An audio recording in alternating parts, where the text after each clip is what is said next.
Hi there, I'm Catherine. And I'm Wayne. And we are French living in our 70s, and we're out here on this beautiful day in France. It's sunny, it's in the low 60s, it feels like 70s, but it's just gorgeous. And we wanted to share some of the things that we encountered in our preparation to move to France, and also being here. A couple things that we wanted to go over, and one of them is Medicare.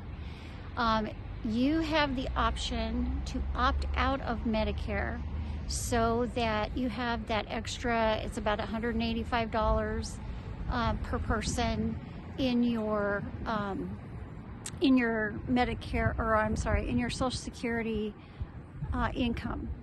And we chose to do that because as a couple, that's close to $400 extra that we get every month. However, there is a big caveat to this. There's always a catch. There's always a catch. If you opt out, and let's say you decide to come to France and you're only here for a year, and then you decide, you know, it was great, but I want to go back to the United States.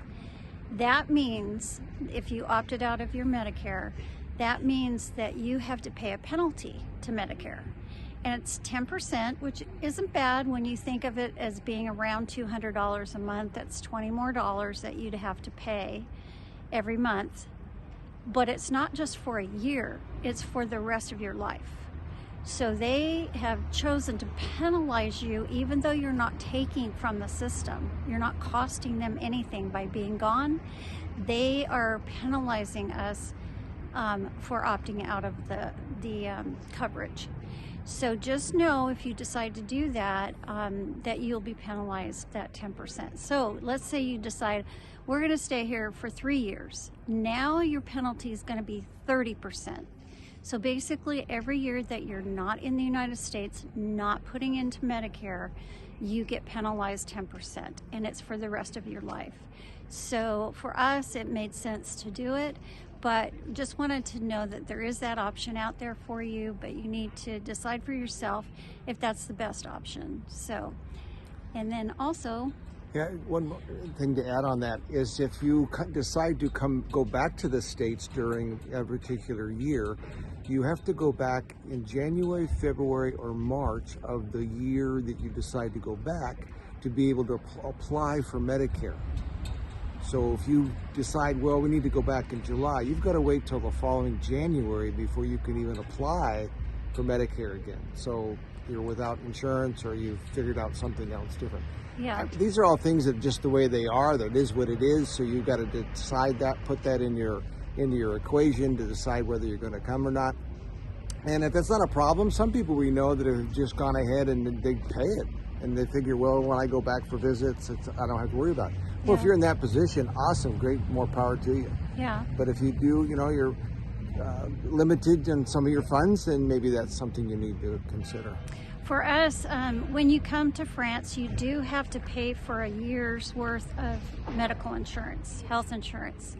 They won't let you have a visa unless that you can prove that you have health coverage for a minimum of a year.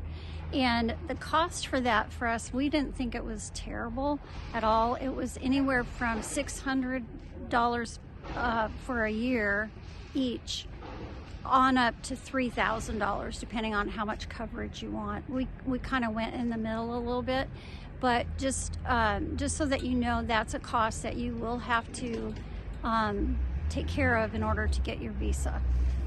So that's good. Anything else on that? I don't think so. Okay. Banking. People say, well, how do I get a banking account? Well, it's not that difficult. It's kind of tedious. You go in, make an appointment. Hopefully it's somebody that speaks English, which we did find. Yeah. And so there's that. And then the other thing is, they want to see just about all the paperwork that you had to get your visa in the first place. Mm-hmm. I mean, they know more, as much about you as you know about yourself. And so you be sure and have all that together, so when you've gone and collected it, don't put stuff away, put all of it in one envelope and keep it. Write on it originals or whatever you want, so that when you go to these places, you have all of that. You have your visa, you have your passport, you have your marriage license, you have your birth certificates, your rental agreements, or you bought a home, or whatever it is we require, because they're going to want to see that. They want proof of your residency in France, so you have to have a, you know, if you're going to rent, you need to have your rental agreement. If you buy a home, you need the documents for that, as well as utility bills. They really want to make sure you live here before they give you a bank account. So like Wayne said, it's not hard, it's just tedious. Just keep all your documents handy for the different things that you're going to need them for. So I think that's enough for today. Yep. We're grateful to be here, and we will see you in the next one. Yeah, and if you have any questions about what we've talked about, or anything specific that we haven't covered yet, and you know, we're coming up with things as we go that we can tell you about, but please let us know in the comments. We appreciate you watching, and don't forget to subscribe. Push the button. Yep, and a biento. A biento.